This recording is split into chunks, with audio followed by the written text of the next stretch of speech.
बाबा राम गयो रावण गयो। रावण गयो, जिनको बहु परिवार है, राम भी चला गया और रावण भी चला गया, राम संप्रदाय भी चले गए। आज यही तो वाणी में आया। कहाँ जाना है? हाँ, कहाँ जाना? शांति धाम घर जाना है। तो राम संप्रदाय भी जावेंगे और रावण संप्रदाय भी जावेंगे, दोनों जावेंगे, या एक संप्रदाय राम संप्रदाय जावेंगे और रावण संप्रदाय रह जावेंगे? दोनों ही जा। राम गयो रावण गयो, जिनको बहु संप्रदाय, बड़ा बड़ा परिवार है उनका, गए तो सब। फिर अंतर क्या है?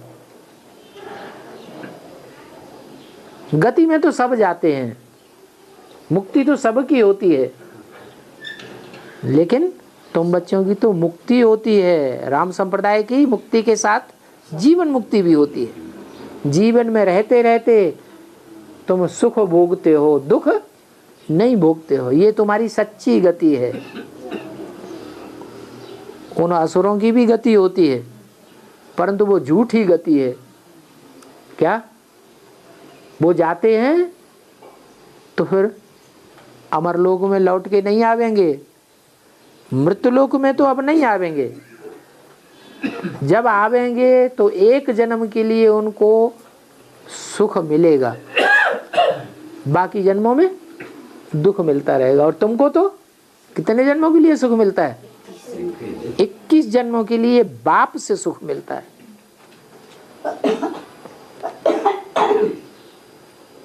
तो तुम्हारी बलिहारी है। और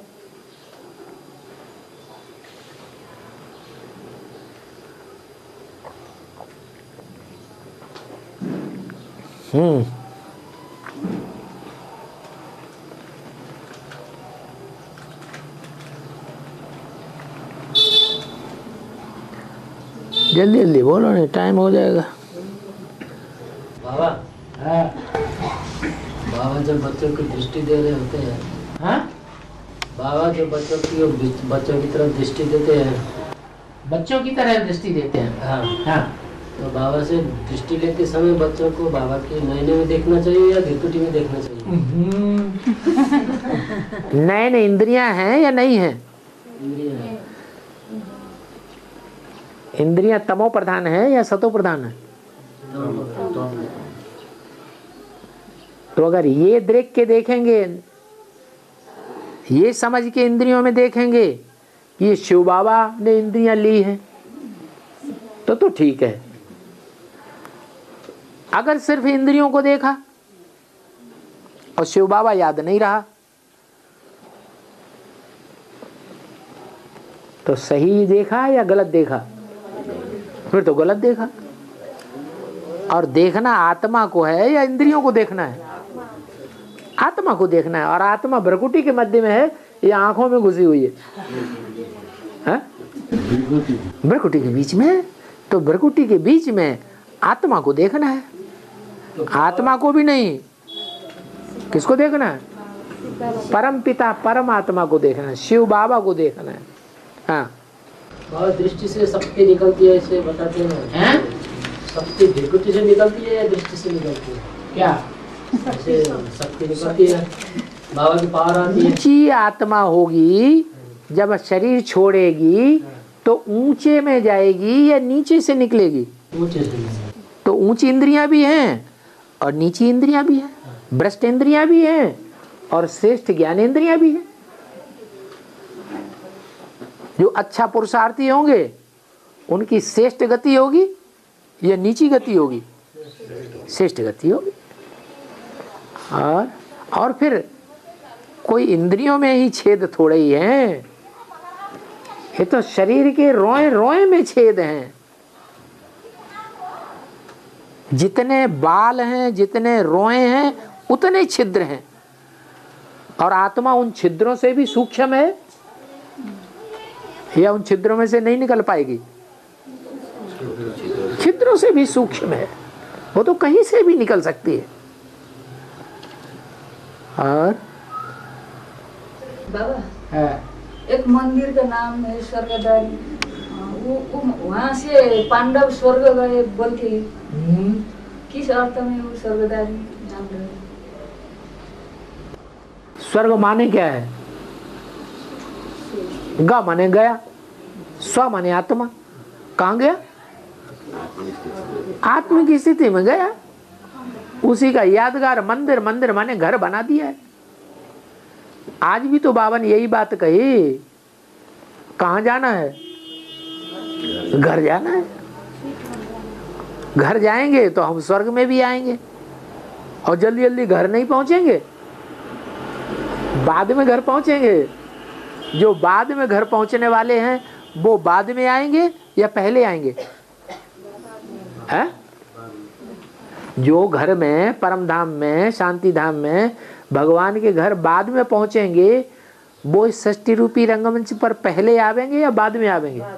वो तो बाद में आवेंगे, दुख भोगेंगे, दुखी षष्ठी में आवेंगे। और हम तो पहले आवेंगे।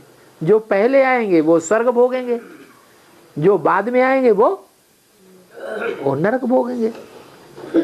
इसलिए यादगार बना हुआ है। पहाड़ पे यादगार बना हुआ है या मैदान में बना हुआ है? पहाड़ पे यादगार बना। पहाड़ माने ऊंची स्टेज। जो ऊंची स्टेज वाले होंगे वो पहले पहले ऊपर चढ़ जाएंगे। और दादा, सतयुग में कर्म अकर्म नहीं होते हैं ना, तो फिर कर्म अकर्म सतयुग में ही तो होते हैं, विकर्म नहीं होते। वे माने विपरीत। क्या? वहां पाप कर्म नहीं होते, विपरीत कर्म माने पाप कर्म। सतयुग में आत्मिक स्थिति होती है ना, तो आत्मिक स्थिति होने के कारण देह में बुद्धि जाती नहीं। जब देह में बुद्धि नहीं जाती तो देह के अंदर कर्मेंद्रियां भी हैं, कर्मेंद्रियों में भी बुद्धि नहीं जाती है, तो पाप कर्म कैसे बनेगा? कर्मेंद्रियों में जब बुद्धि जाती है, कर्मेंद्रियों के जब सुख भोगते हैं, तब पाप बनता है। आत्मिक स्थिति में रहेंगे तो पाप कैसे बनेगा? अकर्म बन जाता है। और पाप ही नहीं करेंगे तो उनकी कला कैसे बढ़ती है? पाप का मतलब ये है कि द्वापर युग में पाप होते हैं, क्योंकि कर्मेंद्रियां होती हैं नीचे की स्टेज वाली और ज्ञानेंद्रियां होती हैं ऊंची स्टेज वाली। ज्ञानेंद्रियां कर्मेंद्रियों का अंतर मालूम है? नहीं मालूम। ये आँख है, इससे देखते हैं। ये नाक है, इससे सूंघते हैं। जीव है, उससे स्वाद लेते हैं। कान से सुनते हैं। तो ये ज्ञान मिलता है इनसे, इन इंद्रियों से ज्ञान मिलता है, इसलिए इनको ज्ञानेंद्रिय कहा जाता है। तो सत्युग त्रेता में ज्ञानेंद्रियों का सुख होता है, श्रेष्ठ इंद्रियों का सुख होता है या भ्रष्ट इंद्रियों का सुख होता है? श्रेष्ठ इंद्रियों का सुख होता है। इसलिए गिरते तो हैं, सुख तो भोगते हैं, लेकिन पाप कर्म नहीं बनता। और द्वापर युग से भ्रष्ट इंद्रियों से ज्यादा सुख भोगते हैं, इसलिए क्या बन जाता है? पाप ज्यादा बनते हैं और ऊंची स्टेज में कम रहना होता है। समझ में? सत्युग त्रेता में पाप कैसे बन जाता है? पाप नहीं कहेंगे क्या, लेकिन सुख भोगते भोगते शरीर की शक्ति और आत्मा की शक्ति क्षीण तो होगी ना, नीचे तो गिरते हैं, लेकिन तीव्र गति से नीचे गिरना नहीं होता। और द्वापर युग से तीव्र गति से नीचे गिरते हैं तो पाप बन जाता है। ट्रेन धीरे धीरे चलेगी, धीरे धीरे ट्रेन जो चलती है, धीरे धीरे जो फोर व्हीलर चलते हैं, धीरे धीरे व्हीकल चलता है तो एक्सीडेंट होता है, या तेज चलते हैं तो एक्सीडेंट ज्यादा होते हैं? जब तेज चाल चलते हैं तो एक्सीडेंट ज्यादा हो जाते हैं। तो वहां उतरना तेजी से होता है। कहाँ? द्वापर युग से। सत्युग त्रेता में इतनी तेजी से उतरना नहीं होता है। सुख तो भोगती है आत्मा, सुख नहीं भोगेंगे तो कलाएं कैसे कम हो जाती हैं? कलाएं कम होती हैं कि नहीं? सत्युग में भी कलाएं कम होती हैं, त्रेता में भी कलाएं कम होती हैं। सुख भोगते भोगते कला क्षीण होती जाती है, लेकिन क्षीणता कम होती है। और एक क्षीणता ज्यादा होना, पतितपना ज्यादा होना, तो ज्यादा पतित होना अच्छा या कम पतित होना ज्यादा अच्छा? सत्युग त्रेता में आएंगे तो सुख भोगेंगे, आएंगे ही नहीं तो सुख कहां से भोगेंगे? सुख भोगना है या सुख दुख दोनों नहीं भोगना है? परमधाम में पड़े रहे हैं? परमधाम में तो सुसुप्ति अवस्था है, जैसे आदमी सो जाता है तो न सुख है और न दुख है। तो क्या चाहिए है? दुनिया तो चाहिए, लेकिन सुख की दुनिया चाहिए, दुख नहीं चाहिए। बुखार उतर जाए तो कहीं मुक्ति हो गई, तो बुखार से, तो बुखार से मुक्ति ही चाहिए या फिर लड्डू पेड़ा और चाहिए? हैं? बुखार से मुक्ति तो पहले चाहिए। जब बुखार आता है तो उस समय लड्डू पेड़ा अच्छा नहीं लगेगा, तो पहले मुक्ति तो चाहिए। लेकिन इसका मतलब ये नहीं है कि मुक्ति ही चाहिए हमको, फिर सुख जीवन मुक्ति नहीं चाहिए, नहीं। बुखार से मुक्त होने के बाद फिर हमको और सुख भी चाहिए, वो ही सच्ची सदगति है। और परमात्मा शिव बाप सर्वव्यापी नहीं है, एक व्यापी कहाँ है? कौन कौन स्थान में निवास करता है? ये बात आप पूछेंगे तो आप निकलो गेट आउट। यहाँ उन्हीं लोगों को बैठाया जाता है जिनकी बुद्धि में ये बात बैठ जाए कि परमात्मा एक व्यापी है और हमने जान लिया, तो गेट आउट हो गए, निकलो बाहर। अभी फिर से भट्टी करो जाके, और वहां बहन से पूछना क्या करोगे, दोबारा भट्टी करोगे कि नहीं? हाँ, क्योंकि तुम आंखें नीचे करके बैठे हुए थे, हम तभी समझ गए थे।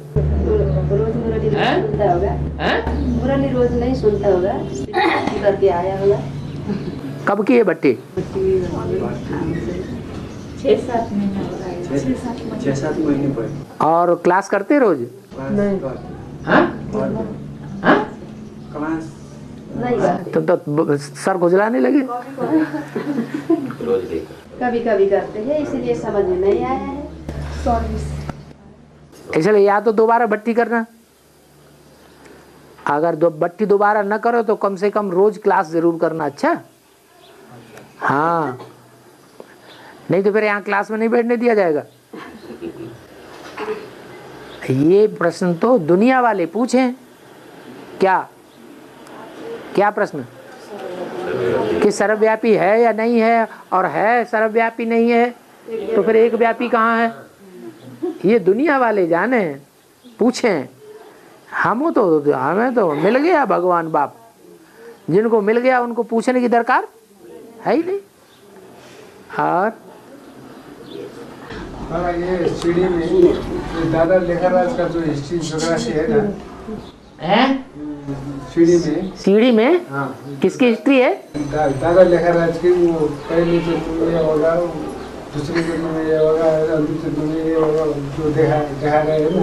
दादा लेखराज की हिस्ट्री है कि भारत की हिस्ट्री है? सीढ़ी में दादा लेखराज की हिस्ट्री है। हम जो पूछ रहे हैं सो बताओ, यहाँ चित्र भारत का बना हुआ है या दादा लेखराज का बना हुआ है? दादा लेखराज का जो लक्ष्मी नारायण बनने वाले, कृष्ण बनने वाले आत्मा है ना। दादा लेखराज लक्ष्मी नारायण कब बनेंगे? अभी बनेंगे, इसी जन्म में बनेंगे या अगले जन्म में बनेंगे? अगले जन्म में किसने देखा? जंगल में मोर नाचा किसने देखा? तो तुम्हें लक्ष्मी नारायण अभी बनना है, लक्ष्मी नारायण जैसा, या अगले जन्म में बनना है? वो बात तो शिव बाबा ने उसको बताया है, साक्षात्कार के माध्यम से दादा लेखराज को बताया। क्या बताया? ये चित्र साक्षात्कार से नहीं बना हुआ है, ये चित्र बुद्ध योग से बना है। बाकी जो चित्र हैं वो साक्षात्कार से बने हैं, और दादा लेखराज को साक्षात्कार नहीं हुए 4 चित्रों के। ये आपके घर बुद्धि में गलत फहमी है। इन 4 चित्रों के 3 चित्रों के जो 4 चित्र हैं उनके साक्षात्कार ब्रह्मा कुमारियों को हुए थे।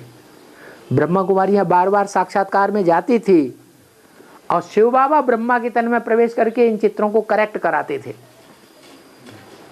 इन चित्रों का साक्षात्कार ब्रह्मा को नहीं हुआ है, इसलिए ऐसे नहीं समझना है कि ये ब्रह्मा की जीवन कहानी है। नहीं समझ में आया? हाँ, ये जीवन कहानी अगर ब्रह्मा की हो तो उन्होंने संगम युग में भगवान से प्राप्ति की या सतयुग में देवता से प्राप्ति की?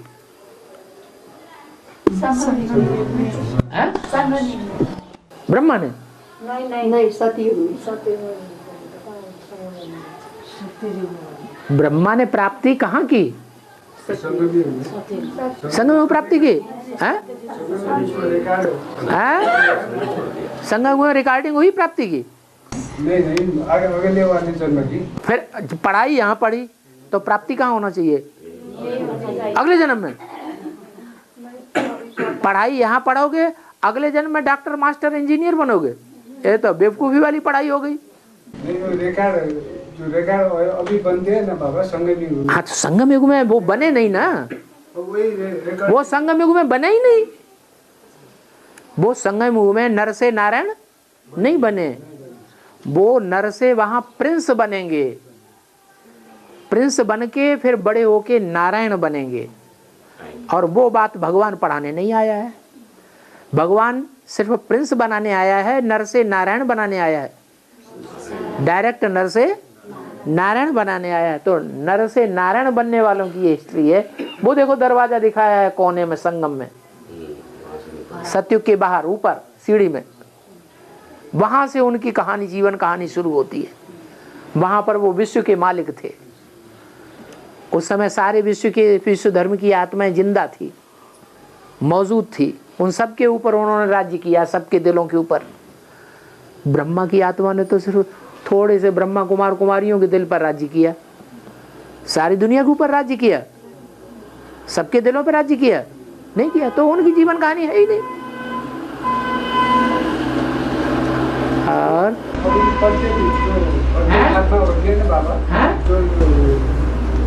सूर्यवंशी ब्राह्मण परिवार में आते हैं ना, प्रत्येक जो आत्मा, पतित आत्मा ब्राह्मण परिवार में आती है। नहीं प्रत्येक आत्मा जो आत्मा, प्रत्येक आत्मा जो ब्राह्मण परिवार में आती है, सूर्यवंशी परिवार में आती है ना, हाँ, उसने प्रत्येक को राज किया था। एक बार कोई ना कोई एक समय में वो सभी ऊपर राज किया था या नहीं? कोई समझ पाया है क्या पूछ रहे हैं? ये कह रहे हैं कि जो भी यहाँ ज्ञान में अभी आते हैं, सूर्यवंशी आत्माएं जो होती है ना, वो प्रत्येक सबके ऊपर राज कर पाते हैं या नहीं, ये पूछ रहे हैं। कोई एक बार वो राजा बनते, यथा राजा तथा प्रजा होती है कि नहीं? हैं? वो तो जैसे परिवार में बाप किसी कारखाने का मालिक है, तो जो बच्चा पैदा होगा, भले आखिरी बच्चा पैदा हो, और उसे पूछा जाए ये कारखाना किसका है, तो क्या कहेगा? हैं? क्या कहेगा? नहीं कि बाप ये है, उसे डांटे, है तू अपना क्यों कहता है, ये कारखाना तो मेरा है, मैंने बनाया है, तेरा थोड़ा ही है, कहेगा? तो ऐसे ही है, ये एक ही जन्म ऐसा है क्या जिसमें बाप बच्चों को राजाई देता है, खुद राजाई नहीं करता है। इसलिए बच्चे ही विश्व के मालिक बनेंगे यही राज इसी जन्म में। इसी जन्म का फिर बदले वो तो भी होना पड़ेगा ना बाबा। क्या? यही राज जो राज किया था ना हमने, हाँ। दूसरे के ऊपर जो राज किया था ना, इसी जन्म में हमने इसको वो बंधन नहीं लगता है किसी को। जिनके ऊपर राज्य करते हैं वो दुनिया में वो आत्माएं हैं जो कि वापस जाने वाली हैं। हमारे बच्चों के परिवार के ऊपर थोड़ा ही बंधन किया जाता है, परिवार को बांध के रखा जाता है क्या? अभी मुरली में जो हमने राज किया था, जिसके ऊपर हमने बंधन किया था, उसको उसी का हिसाब किताब चुकता करना पड़ेगा। वो द्वापर और कलयुग की बात, राजाई की बात है, अभी की राजाई की बात नहीं जो हमें भगवान बाप से मिलनी है। 21 जन्म की राजाई की बात नहीं है, वो कहाँ की बात है? 63 जन्मों में जो हमने राज्य किया है उस राज्य का हिसाब किताब अभी हो रहा है। जो कोई को रोना पड़ता है, कोई को हंसना पड़ता है, कोई को दुख फील होता है, वो अभी हिसाब किताब पूरे हो रहे हैं 63 जन्मों की, अभी के नहीं। अभी तो संगम युग में खुशियां ही खुशियां हैं, मौजों का युग है संगम युग। इसमें दुखी होने की तो बात है ही नहीं। दुखी होते हैं तो समझो ज्ञान की कोई पॉइंट हम मिस कर रहे हैं, ज्ञान की कमी है, इसलिए दुखी हो रहे हैं। और दादा, विश्व के महान व्यक्तित्व जिसने इतिहास में नाम कमाया, क्या उनका ज्ञान का खास पाठ है?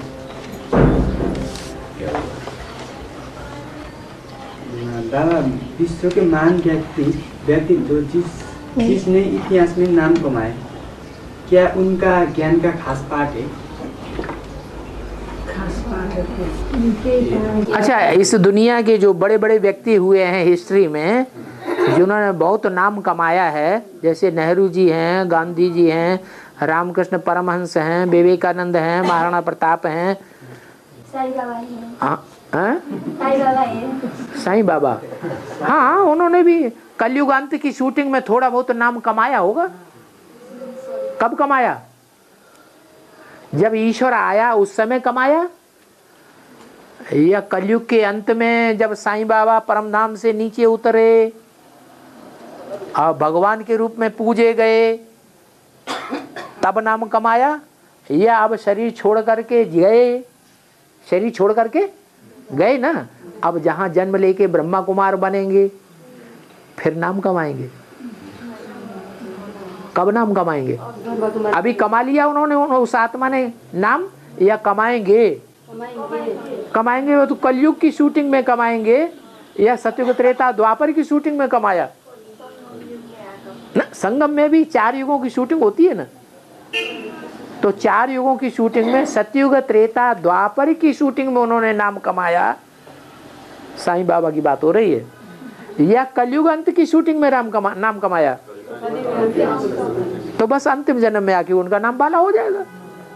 4 युगों में उनका नाम बाला नहीं होने वाला। अब बात कौन सी हो रही थी? माता बीच में बोल पड़ी। क्या ज्ञान में खास पाठ है जिनका इस दुनिया में हिस्ट्री में द्वापर कलयुग में बहुत नाम है हिस्ट्री में, क्या उनका यहाँ ज्ञान में पार्ट है? या क्यों नहीं होगा? नहीं होगा। अरे स्वर्ग की दुनिया हमारी है तो नरक की दुनिया मेरी नहीं है क्या? बाबा क्या कहते हैं मुरली में? है स्वर्ग की दुनिया के जब हम मालिक हैं तो नरक की दुनिया के हम मालिक नहीं बनेंगे तो कौन बनेगा? लेकिन नंबरवार बनेंगे या एक जैसे बनेंगे? नंबरवार बनेंगे। वहां भी नाम वाला तो यहाँ भी नाम वाला। हाँ है नंबरवार। कोई कलयुग के अंत में ही नाम वाला करेंगे और कोई सतयुग के आदि से ही नाम वाला करने वाले बनेंगे। जैसे नारायण, जैसे सप्तऋषि। सप्तऋषि भी तो सतयुग में बाद वाले नारायण बनेंगे ना। और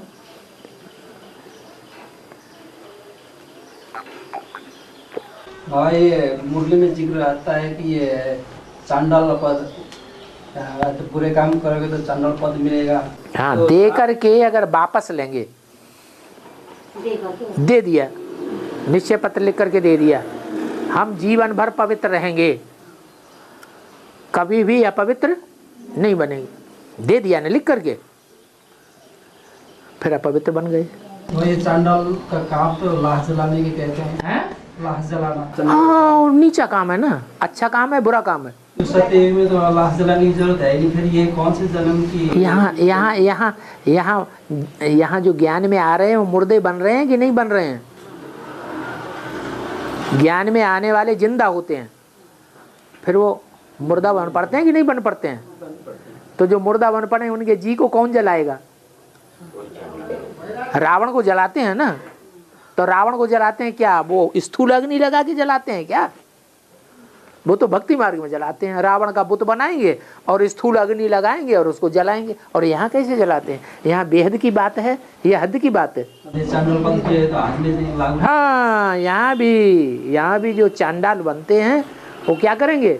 दूसरे के दिल को जलाएंगे। खुश करना चाहिए ज्ञान सुना करके, या किसी को दुखी कर देना चाहिए? खुश करना चाहिए। तो बजाय खुश करने के हम उसको ऐसा ज्ञान सुनाएं कोई बेचारा रोने लगे, हाय हम तो किसी काम के नहीं। और बाबा, लोग राम और कृष्ण को विष्णु का रूप क्यों कहते हैं? राम और कृष्ण को विष्णु का रूप कहते हैं। हाँ, क्योंकि विष्णु के चित्र में तुमने देखा नहीं कितनी भुजाएं हैं? नहीं देखी? चार भुजा है ना, याद आ गया। तो भुजा माने मददगार, माना ये विष्णु जो है ना उसकी 4 आत्माएं मददगार हैं। भुजाएं काट दें, मददगार को कट कर दें तो विष्णु रहेगा? नहीं रहेगा। इसलिए जब तक 4 भुजाएं पूरी मददगार न बने 100%, तब तक उनको विष्णु नहीं कहा जाएगा। कौन कौन सी 4 भुजाएं हैं? ब्रह्मा के साथ सरस्वती वाली आत्मा, दूसरे शब्दों में कहो कृष्ण के साथ राधा, और राम के साथ सीता। ये चारों आत्माएं इकट्ठी एक दूसरे की सहयोगी बने।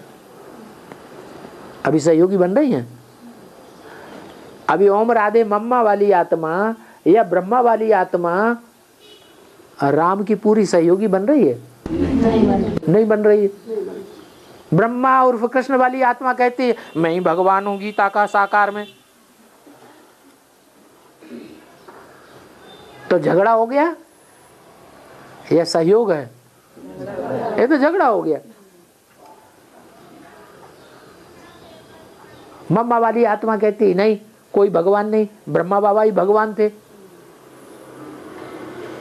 मम्मा वाली छोटी माँ है ना, वो कोई बच्ची में प्रवेश करके क्या समझती है? वो समझती है मैं ही लक्ष्मी बनूंगी, लक्ष्मी तो मैं बनूंगी, लेकिन ब्रह्मा बाबा सतयुग में जाके नारायण बनेंगे, मैं लक्ष्मी बनूंगी। अब ऐसा तो है नहीं। गायन संगम युग का है या सतयुग का है? संगम युग का गायन है। तो यहाँ संगम युग में ही चारों आत्माओं के संस्कार मिलकर के एक होने चाहिए, तब कहेंगे विष्णु। और बाबा जगदम्बा महाकाली बन करके है ब्राह्मणी की दुनिया में क्या लीला रहती है जो अच्छा से? जगदम्बा ब्राह्मणी की दुनिया में महाकाली बन करके कैसा लीला रहती है जो अच्छे अच्छे निश्चय बुद्धि बच्चों को भी बाबा के प्रति संशय बुद्धि बना देती है। ये चंडिका देवी का पार्ट है, चांडालिका का। चांडाल बनेंगे तो चंडिका नहीं बनेगी? हाँ बनेगी कि नहीं? तो चंडिका देवी का काम क्या है? आग लगाओ, बब्बर बब्बर जलने दो। किसी का दिल जलेगा तो अनिश्चय बुद्धि बनेगा या निश्चय बुद्धि बनेगा? है? अपने को नीचा समझेगा या ऊंचा समझेगा? नीचा समझेगा। ऐसे आग लगाती है, अनिश्चय बुद्धि बना देगी बहुतों को, सर अलग कर देगी और देवान अलग हो जाएगा।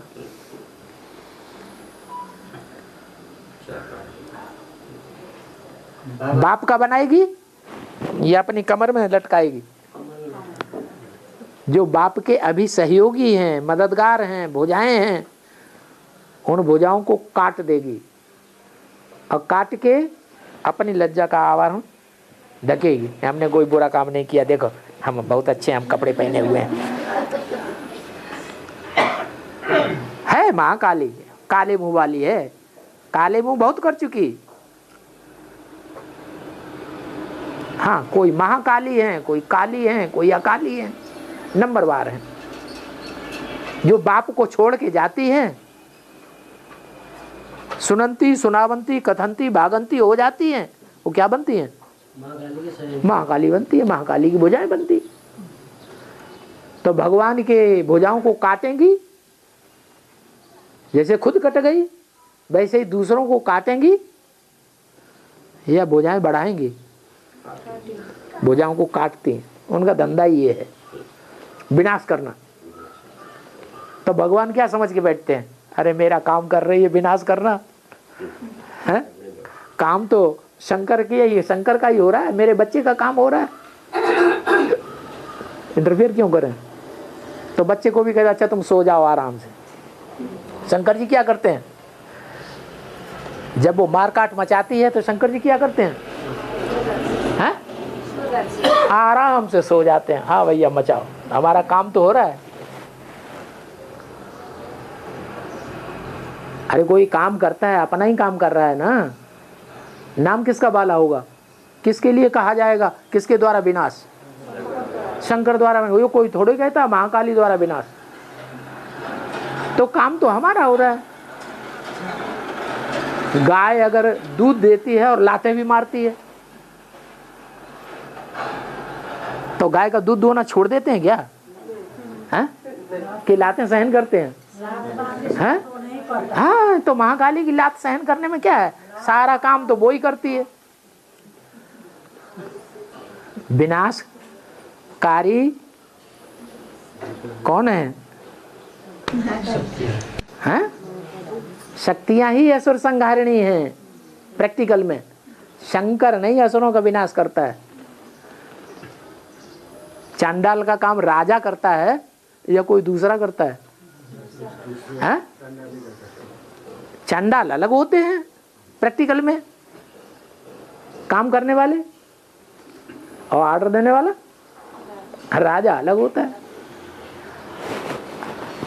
और बाबा जो संकल्प कमी कमजोरी आती है ना बाबा, इसका जो ज्ञान समझ में आती है उसी अनुसार जो संकल्प बनती है ना, तो संकल्प में टूटावा आता है, ये क्यों कैसे आता है? आप नेपाली में बोलिए, फिर हम किसी से हिंदी में समझें। आप धड़ाधड़ नेपाली में बोल जाइए।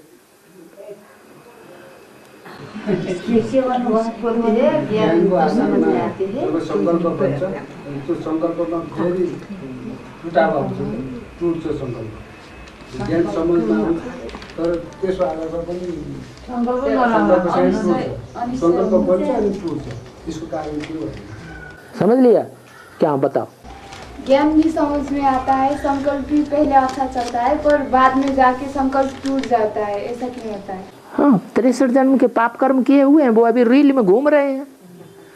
तो जब बुरे कर्म रील में घूमते हैं तो हम ज्ञान हमारे अंदर सारा है, फिर भी वो पाप कर्म के जो संस्कार हैं वो उदय हो जाते हैं रील में, वो जबरदस्ती हमसे पाप कर्म करा लेते हैं।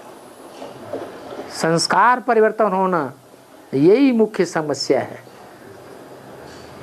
इतना बुद्धि को तीक्ष्ण बनाया जाए, रेगुलर बनाया जाए कि हम संस्कारों के ऊपर ही परिवर्तन कर दें। लेकिन संस्कार परिवर्तन शक्ति होगी तभी परिवर्तन करेंगे कि बिना परिवर्तन शक्ति किस परिवर्तन कर लेंगे? परिवर्तन कब करेंगे? परिवर्तन शक्ति होगी तो परिवर्तन करेंगे कि बिना निमित्त के परिवर्तन शक्ति आ जाएगी? परिवर्तन शक्ति होगी, परिवर्तन करेंगे। तो वो आई है। कौन है परिवर्तन शक्ति? निमित्त। उसके लिए बोला विजयमाला का आह्वान करो। अरे खुद से नहीं होता है तो जिसके द्वारा होना है, जो मुखिया है, परिवर्तन शक्ति की मुखिया है, उसका आवाहन कर लो, सारा काम होने लगेगा। तो आवाहन किया क्या कि पता ही नहीं था आवाहन करने का? आ जाओ आ जाओ आ जाओ, हम लंगड़े हैं, लूले हैं, हमारे से नहीं हो रहा है, तुम आ जाओ। करते तो है, हम सही है? कर रहे हैं, आई नहीं कर रहे हैं। अच्छा, अमृत वेला खूब उठ रहे हैं। अमृत वेला कै बजे? 3 बजे। हाँ, सच्चा सच्चा बोलना है, नहीं तो और ज्यादा नींद आएगी। कभी कभी 4 भी बज जाता है, कभी कभी 4 बज जाते हैं। अच्छा, माने रेगुलर हो जाएगा तो आवाहन भी पूरा हो जाएगा। विजय माला का आह्वान करने से वो पर्सनल विजय माला की धारणा आ जाती है या सामूहिक रूप में आ जाती है? जो हवन करते हैं उसके लिए विजय माला आ जाती है या कोई सामूहिक रूप में आ जाती है? अरे वहाँ जब याद करते हैं बेसिक में तो ब्रह्मा बाबा आते हैं कि कोई दूसरा आ जाता है? याद में शिव बाबा की बैठते हैं कि ब्रह्मा बाबा की याद में बैठते हैं? शिव बाबा की याद में बैठते हैं और ब्रह्मा का आवाहन करते हैं, आ जाओ, तो आते हैं। तो याद शिव बाबा को कर रहा है और शिव बाबा की याद में सर्च लाइट देनी है। जैसे वो होता है ना एयरपोर्ट और ये क्या नाम पानी के जहाज जहाँ ठहरते हैं आकर के, हाँ बंदरगाह। तो बंदरगाह में क्या होता है, वो लाइट हाउस लगा होता है, हाँ वो रास्ता बताता रहता है, तो उसको देख करके जहाज खींचे चले आते हैं। तो तुम भी सर्च लाइट दो, बाबा की याद में बैठो, सर्च लाइट उनको मिलेगी तो खींची चली आएगी। और फिर वो दोनों भट्टी करने जाते हैं बाबा? कौन दोनों? वो जो विजय माला रुद्र माला जो मिल जाते हैं। हाँ, जब तक ज्ञान न ले तब तक गति नहीं है किसी की भी। तो फिर भट्टी करने जाते हैं दोनों? भट्टी भी करने जाए, सरेंडर भी होना पड़े, इसलिए अव्यक्तवाणी में बोल दिया अभी दोबारा समर्पण समारोह भी होगा। ये तो बेसिक का हुआ है समर्पण समारोह। यहाँ भगवान तो मौजूद था ही नहीं प्रैक्टिकल में। किसको समर्पण हुए? दीदी दादी को। प्रैक्टिकल में किसको समर्पण हुए? दीदी दादी दादाओं के समर्पण हुए या भगवान के समर्पण हुए? दीदी दादी दादाओं के समर्पण हुए। दीदी दादी दादाओं का डायरेक्शन माना, उनकी मत पर चले, भगवान कहाँ मिला? तो इसलिए बोला अव्यक्तवाणी में अभी दोबारा भी समर्पण समारोह होना है, ऐसा नहीं समझना ये आखिरी है। और बनी बनाई बन रही, अब कुछ बनी नहीं, बने नहीं ना।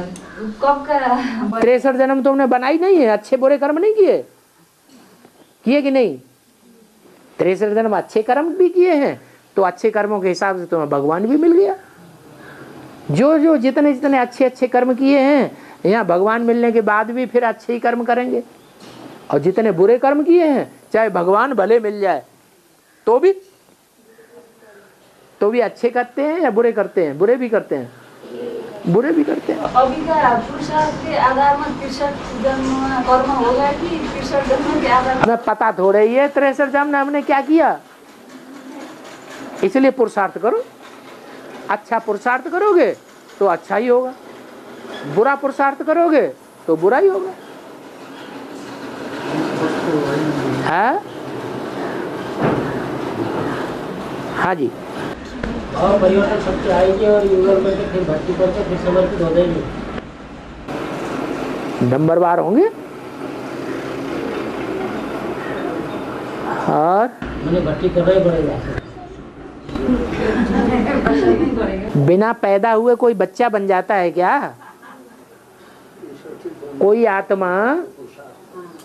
कोई आत्मा शरीर छोड़े और शरीर छोड़ के दूसरे बाप के घर में जन्म न ले तो बाप का बच्चा बन जाएगा? उसमें तो वो रुद्रमाला वाले जो दाना होता है उसको डबल भट्टी करना पड़ेगा।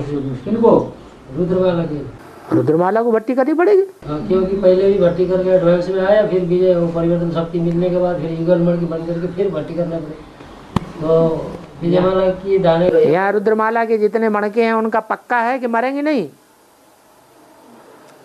मैंने परिवर्तन शक्ति मिलने के बाद फिर मरेंगे और फिर भट्टी करेंगे, फिर पैदा होंगे। तो मरना जीना चल रहा है ना। अभी जो पाना था सो पा लिया, बाकी है। तो फिर इसका मतलब क्या हुआ? अभी पूरा मिला नहीं है भगवान। भगवान अगर पूरा मिल जाए तो क्या होता है? दिल में पाना था सो पा लिया। अब हमें कुछ पूछने करने की दरकार नहीं है।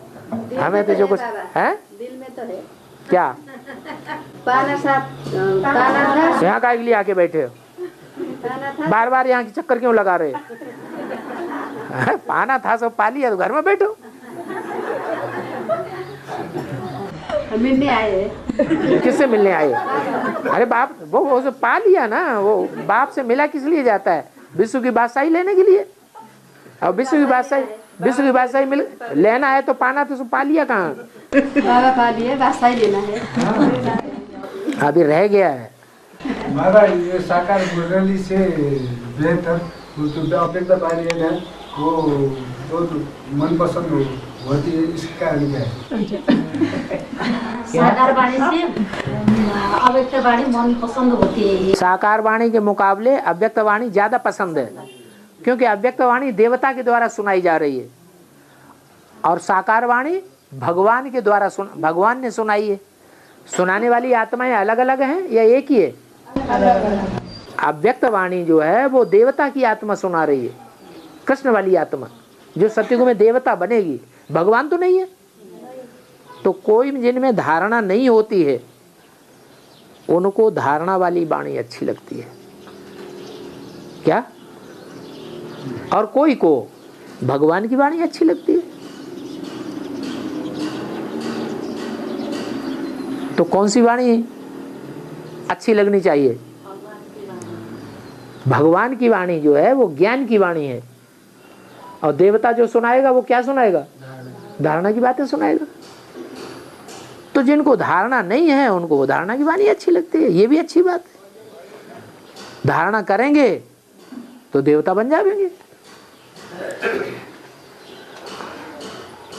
और बाबा ने मुझे अभी बताया, सिर्फ सुनी हुई वाणी सुनाने से अच्छा, विचार सागर मंथन करने के बाद नई नई बातें सुनाना अच्छा है। तो नई नई बातें सुनाते समय वो उसका मनमत का मिक्स नहीं होता है। तो वेरीफाई करा लो। कराया कभी वेरीफाई? कोई नई बात निकाली? अरे जैसे करना कुछ नहीं, बातें बहुत बनाना। दूसरे को जब सुनाते हैं तो अपने चिंतन की बातें हाँ, जो सुनाते हो तो वेरीफाई करा लो ना, अगर संशय है। बाबा के साथ हाँ, क्लास में वार्तालाप किस लिए रखा गया है? आज भी तो मुरली में कहा बच्चे पूछेंगे ना, पूछना चाहिए कि नहीं पूछना चाहिए? पूछो, क्या बात सही है क्या गलत है। जो सही है सो ही सुनाओ, वेरीफाई करके सुनाओ।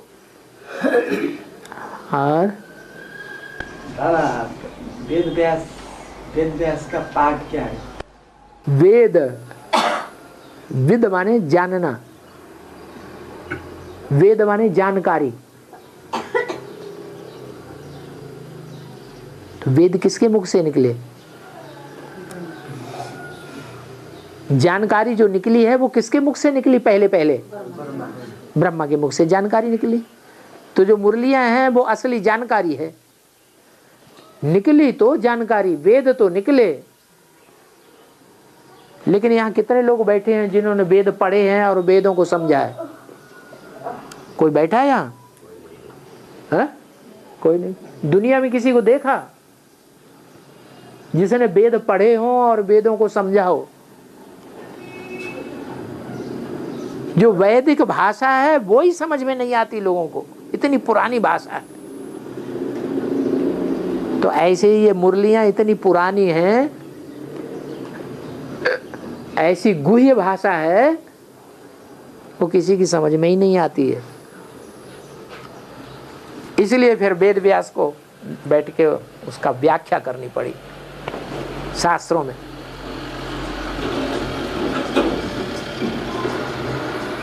तो जो शास्त्र लिखे गए हैं उनकी व्याख्या हुई है वेदों की, उनका नाम पड़ा है वेद व्यास। उनका धंधा ही सिर्फ ये है। क्या धंधा है उनका? वेद व्यास का धंधा क्या था? अरे खेती करते थे क्या? हैं? दुकान चलाते थे? कोई कारखाने में काम करने जाते थे? अब बिजनेस करते थे कोई? नहीं, क्या करते थे? शास्त्र माने वेदों की व्याख्या करते थे। क्या? जो मुरलियां हैं, मुरलियां ही तो वेद हैं, वेद वाणी है, उसकी व्याख्या करना वेद व्यास का काम। और बाबा जगदीश भाई को बाबा ने संजय का टाइटल भी दिया। संजय, हाँ, संपूर्ण जय। जगदीश भाई को बताया। हाँ, जगदीश भाई को। जैसे अभी कुमारका का नाम लिया, कुमारका का नाम लिया कि नहीं? संजय का मतलब क्या होता है? सम माने संपूर्ण, जय माने जय, विजय, जिसकी संपूर्ण विजय हुई हो। किस बात में? किस बात में विजय? विश्व के ऊपर विजय। उसकी बेहद नहीं समझ में आता है, इसलिए हद में बार बार पूछ रहा है। हद में बेहद में। जगदीश को ऐसा टाइटल क्यों दिया बाबा? पहले दुनिया में हद होता है कि बेहद होता है? दुनिया पहले हद की होती है, फिर बेहद की बात बताई जाती है, कि पहले बेहद फिर उसके बाद हद बनता है? पहले हद होती है। जो भी ब्रह्मा कुमार कुमारी बने, उनको भक्ति मार्ग का साक्षात्कार हुआ या ज्ञान सुनाया गया? पहले भगत थे, फिर भगतों ने मुरली सुन करके ज्ञान सुना। कोई ने समझा, कोई ने नहीं समझा। जिसने समझा उसने नंबरवार सुनाना शुरू किया। फिर और भगवान, ये तत्वम का अर्थ क्या है? ये सुनो। तत्वम, तत्वम भक्ति मार्ग में कहते हैं, जो भगवान है सोई तुम भगवान हो। तत् माने वह, त्वम जो भगवान है सोई तुम हो। आत्मा सो परमात्मा, वो दोनों एक ही है। बाबा कहते नहीं, तत् माने वो जो देवता थे सतयुग में, सोई तुम देवता हो, वो ही तुम देवता बनने वाले हो। हाँ, दुनिया उल्टा अर्थ बताती है और बाबा आके उसको सुलटा करते हैं, सही अर्थ बताते हैं कि तुम वो ही देवता हो जो पहले सतयुग में देवता थे, जिनकी मंदिरों में पूजा की जा रही है। तत्त्वम देवता, भगवान नहीं हो। हाँ। बाबा, महाभारत में अर्जुन को गुरु द्रोणाचार्य धनुर्विद्या सिखा रहे थे अपने चेले को। उसमें अर्जुन जो बाण भेदन करने में उसमें और पेड़ के उसमें मछली लटका हुआ था, उसके नयन के बिंदु में वो ताक रहा था, तो उसका सही भेदन हो गया। दूसरे चेले थे, वो उनका सही निशाना नहीं था। तो नए मछली का नयन के बिंदु में देखना मैंने क्या? बिंदु में लक्ष्य है। हमारा लक्ष्य क्या है वो पक्का याद रहना चाहिए। हमको क्या बनना है? क्या बनना है? नर से नारायण बनना है। जब नर से नारायण बनना है तो हमेशा नारायण याद रहना चाहिए या दूसरे याद आना चाहिए? हमारी जो नजर है वो कहाँ लगी रहे? लक्ष्य के ऊपर लगी रहे। दूसरी तरफ बुद्धि जाएगी तो नीचे गिर जाएंगे, अंतमते सो गते हो जाएगी। फिर बाबा, नारायण को याद करना माना जो भक्ति मार्ग में तामझाम वाला चित्र दिखाते हैं उसको याद करना है या क्या याद करना है? तुम चित्रों वाले नारायण की याद कर रहे हो कि तुम्हें प्रैक्टिकल में नारायण सुझाई पड़ गया? तुम्हें प्रैक्टिकल में नारायण मिला कि नहीं मिला? फिर काहे के लिए चित्र की बात क्यों कर रहे हो? दूसरों को भरमाते क्यों हो? खुद तो ले लिया, कहते हमें मिल गया। नारायण कौन है? दुनिया के लिए ये है चित्र। कौन से चित्र की बात ही क्यों करना? भरमाना क्यों? नारायण कहते हैं तो फिर वो तो तुम्हारी बुद्धि चित्र में जाती होगी बीच बीच में, तभी तुम दूसरों को इशारा कर रहे हो नारायण की, चित्र वाले नारायण की तरफ। और तामझाम जो है वो दिव्य गुणों का तामझाम है या स्थूल तामझाम है? तो दिव्य गुणों का तामझाम है। और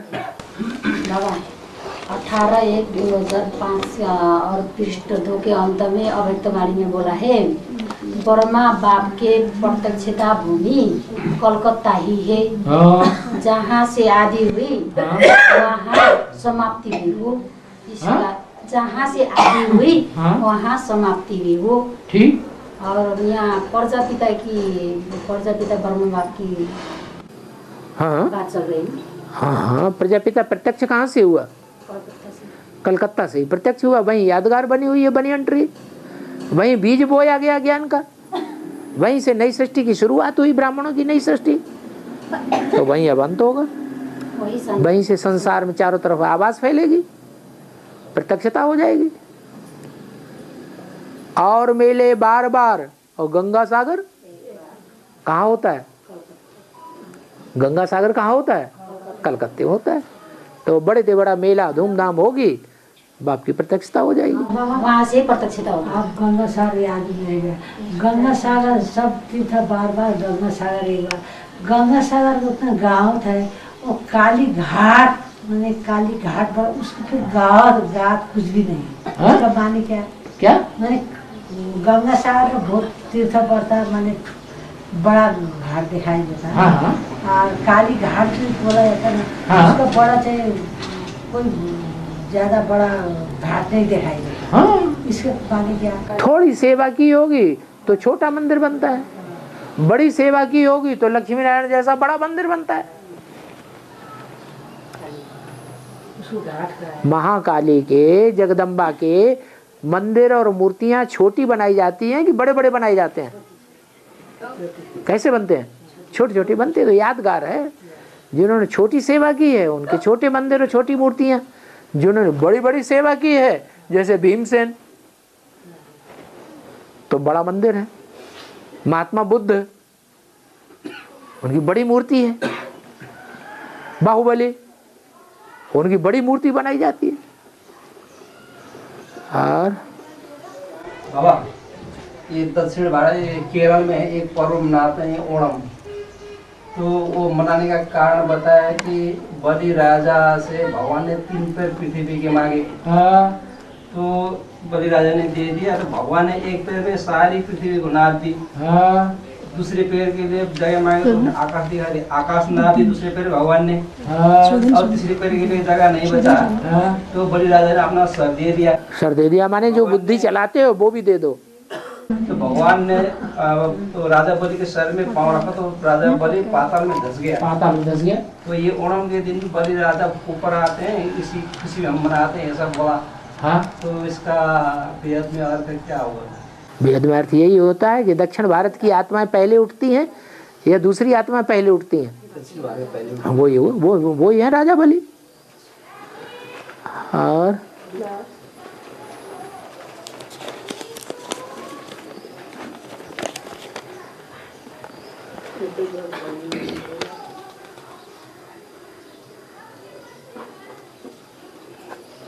अरे मुरलियों में सारी बातें बताएगी, व्याख्या भी हो गई कई बार, फिर वही बातें सुनते नहीं है मुरली, तो वही बातें पूछते हैं।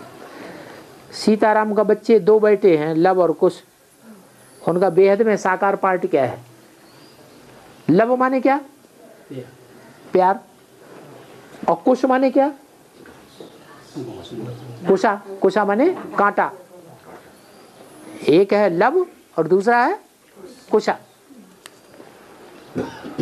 राम कौन से युग में हुए? राम सीता त्रेता युग में। त्रेता युग में राम ने राज्य किया। फिर त्रेता के बाद कौन सा युग आता है? द्वापर युग में किसका राज्य शुरू हुआ?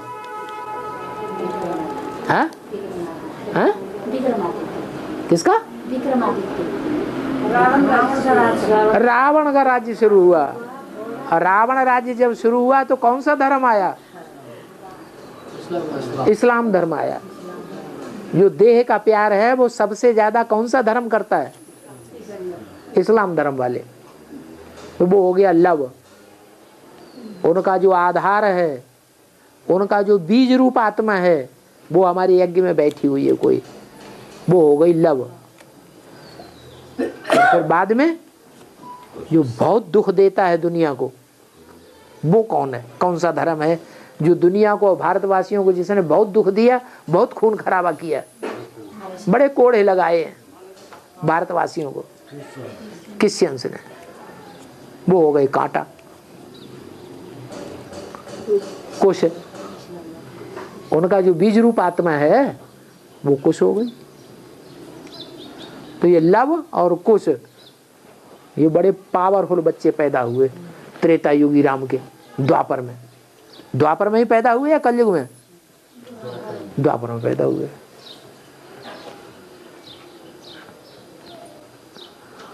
बाबा, हम इतने अच्छे बाप और उनका ऐसा दुख देने वाला बच्चा कैसे पैदा?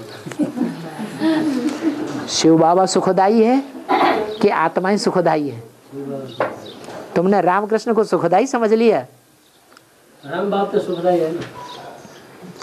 जब शिव बाप उसमें प्रवेश करता है तब सुखदाई है या जन्म जन्मांतर कांटा लगाने वाला है? शिव बाप जब प्रवेश किया उसी टाइम तो लव कुछ नहीं पैदा हुए। उसी टाइम नहीं पैदा हुए, जब चले जाते हैं शिव बाबा तब इस्लाम धर्म वालों को ज्ञान मिलता है। तुम बच्चों को जब ज्ञान मिल जाएगा तब शिव बाबा चला जाएगा, बैठा रहेगा? हाँ, दूसरे धर्म वाले बच्चों को, दूसरे धर्म पिताओं के बच्चों को ज्ञान देगा या तुमको ज्ञान देगा? शिव बाबा ज्ञान किसको देता है? अपने बच्चों को देगा या दूसरे धर्म पिताओं के बच्चों को देगा? अपने धर्म पिताओं के, अपने बच्चों को देता है। तो अपने बच्चे ज्ञान में आ गए, फिर किसका नंबर लगेगा? इस्लामी क्रिश्चियंस का बाद में नंबर लगेगा। उनके धर्म पिताएं जब निकलेंगे, अभी तो क्राइस्ट बैगर रूप में है, भीख मांग रहा है कहीं दुनिया में, वो क्राइस्ट की आत्मा भी ज्ञान में निकलेगी, तब क्रिश्चियन से निकलेंगे। अभी क्रिश्चियन वो बीज रूप आत्मा है, वो तो यहीं की हो गई ना। बीज रूप आधार मूर्त वो देवताएं यहाँ के हैं या उनकी औलाद हैं? वो तो कन्वर्ट हो गए थे इसलिए उनकी औलाद बन गए, लेकिन वास्तव में वो किसके बच्चे थे? शिव बाबा के बच्चे थे। तो वो तो शिव बाबा के ही बच्चे हैं, भले कन्वर्ट हो गए। जैसे वहां कन्वर्ट हुए वैसे यहाँ भी कन्वर्ट हो जाते हैं, उनकी बात नहीं है।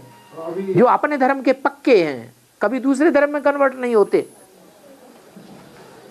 यहाँ कोई मुसलमान बैठे हैं कोई मुसलमान? अगर होंगे भी तो कन्वर्ट होने वाले होंगे 1-2 जन्म के। पक्के मुसलमान कोई नहीं बैठे हैं यहाँ।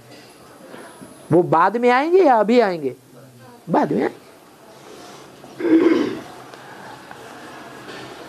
बाबा क्राइस्ट अभी बेगर रूप में है, वो भीख मांग रहे हैं। हाँ, मतलब ज्ञान का भीख है, किस चीज का भीख? दुनिया में ज्ञान की भीख होती है। दुनिया में है क्राइस्ट या ब्राह्मणों में है क्राइस्ट? दुनिया में है। तो दुनिया में रोटी दाल की भीख होती है या ज्ञान की भीख होती है? रोटी दाल की भीख है, रोटी दाल की भीख मांग रहा है। मतलब इतना गरीब होके चल रहा है। बिल्कुल। तमो प्रधान बनता है तो गरीब बनता है या साहूकार बनता है? हाँ, वो आत्मा भी तमो प्रधान बनती है तो गरीब हो जाती है। हाँ जी, ओम शांति।